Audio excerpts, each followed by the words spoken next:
What does USAid and the Department of Education have in common with each other? After today's developments, it seems like what they have in common is they're both going to cease to exist relatively soon. Meanwhile, Ukraine finally taking a step in the right direction towards peace with Russia. We have all the details. And when it comes to war, there's a trade war going on between America and Canada.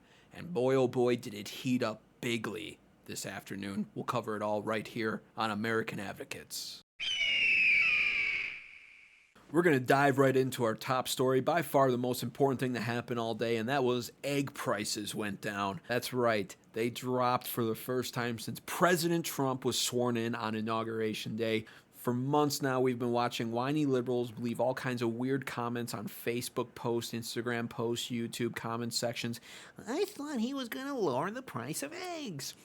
What happened? I thought those were supposed to drop day one. Completely disregarding the fact that the reason they shot up was because of not only the bird flu, mind you, but because just days before President Trump was sworn into office, Joe Biden ordered 100 million chickens to be destroyed to try to prevent the bird flu, which didn't work, by the way. And you know Joe Biden was signing that into effect with a big old grin on his face, knowing that the price of eggs were going to skyrocket as a result just in time for Trump to become president. I mean, what a joke it is. It's just uninformed, unintelligent liberals as usual making this kind of an argument and just trying to rub something that's really non-existent into Republicans' faces. Well, now they can all finally shut up, because the prices dropped for the first time since Trump was sworn in, and for that matter, for the first time since somewhere around November or December of last year. Now, on to some real news, or at least some more serious news. The House of Representatives voted to approve a stopgap spending bill with a final vote of 217 to 213. This is huge. President Donald Trump took to Truth Social immediately celebrating this win, calling it a big win for America. And indeed it is. This spending bill aims to cut $13 billion of non-defense government spending while also adding $6 billion more to defense spending. This is going to go towards things like enhanced border security, deportations, military operations, and also veteran health care.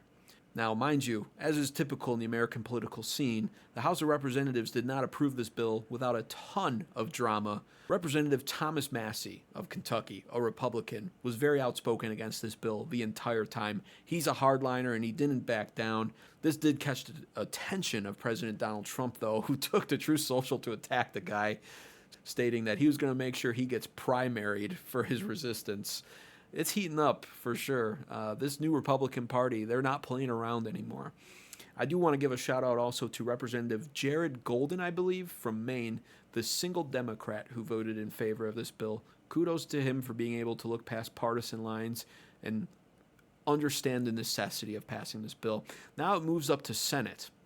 And the trick here is it's going to need at least 8 Democrat votes in favor.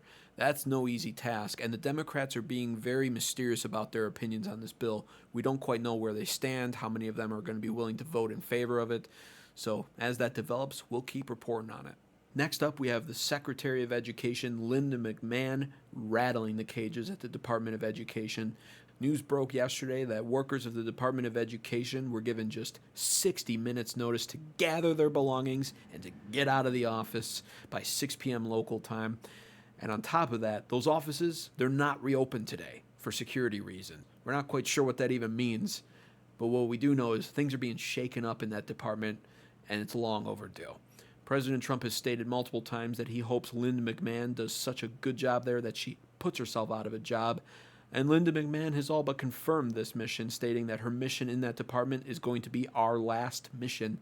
I don't think that department's going to be around for much longer. And more breaking news that confirms that is that they're going to be cutting the federal workforce in that department down by almost 50%, meaning 1,300 jobs there are going to be removed. People are just going to be getting fired again, and no doubt the liberals will be crying about it.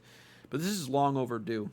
When it comes to education, it's a state decision, not federal. And us Republicans, we know one thing too. That department has pushed nothing but liberal and woke ideologies onto our young, susceptible minds. So I'll be glad to see the day when it ends.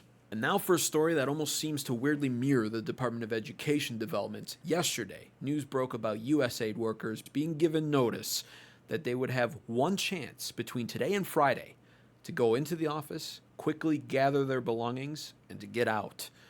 This also came reportedly with alleged rumors, as far as I can tell, rumors, that USAid told their workers that they should start shredding and burning classified documents, which is kind of weird if you ask me.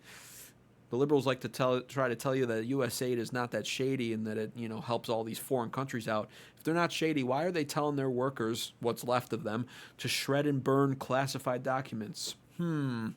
This all comes, of course, after Secretary of State Marco Rubio recently terminated 83% of USAID programs, delivering a huge blow to them, and looks like they're getting ready to set up the final blow and eliminate USAID altogether. And let's not forget, according to Elon Musk and Doge, USAID is incredibly corrupt. If Elon is to be believed, they masquerade as this NGO of sorts that just charitably gives money to all these, countries in need, when really, they're probably a giant money laundering organization. Now for some good news, which I'll keep quick because no one likes good news, but it does deal with Ukraine. Major developments happened yesterday with Ukraine. President Volodymyr Zelensky and Ukraine agreed to a proposed 30-day ceasefire between Ukraine and Russia. It is pending Russia's agreement on this, but President Trump's administration is expected to be meeting with Russia today to get them to agree. Down the line, they're going to be meeting to discuss long-term peace deals, but this is a huge step in the right direction, and it's good to see peace finally back on the table. No thanks to President Donald Trump. And now for our top story, and no, it's not more egg price information.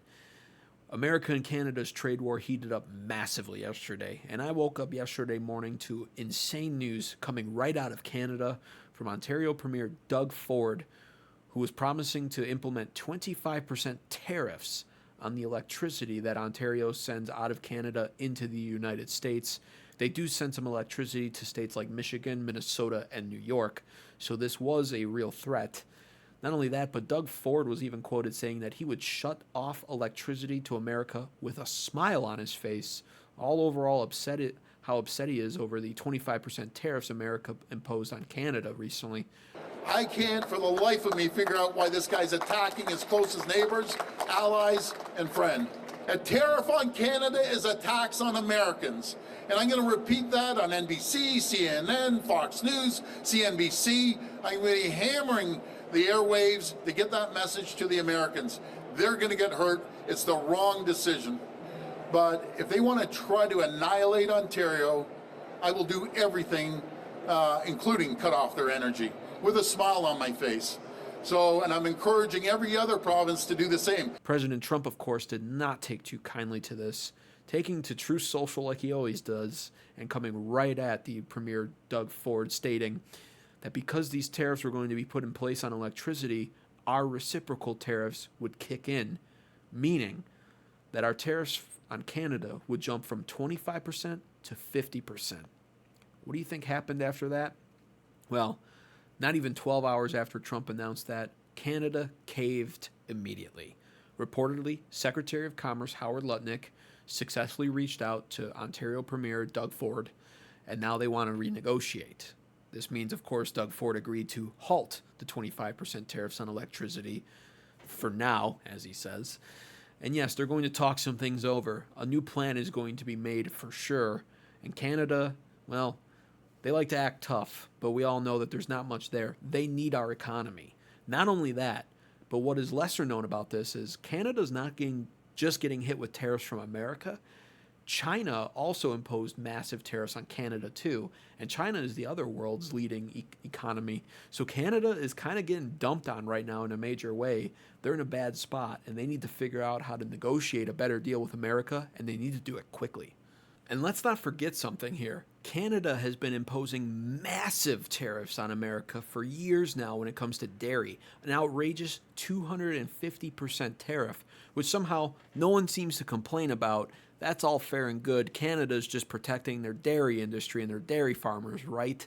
But then when America goes and imposes a 25% tariff on Canada for things like steel and aluminum, industries that we used to dominate, well, all of a sudden we're the bad guys, right? It's ridiculous. It's a double standard. Trump knows it's a double standard, and he's playing hardball like this because he wants a better deal with Canada And because we deserve a better deal with Canada. We're America. We literally support that entire country, and they just abuse us for it. Those days are over. President Trump's in office now, and he's not having it. He's going to fix this. He's going to implement the art of the deal on them big time. He already has been. The liberals are freaking out. They think we're being bullies, but really, we've been the one being bullied by Canada. We're not going to tolerate it any longer. But what are your thoughts on all this? Is the trade war justified? Comment down below.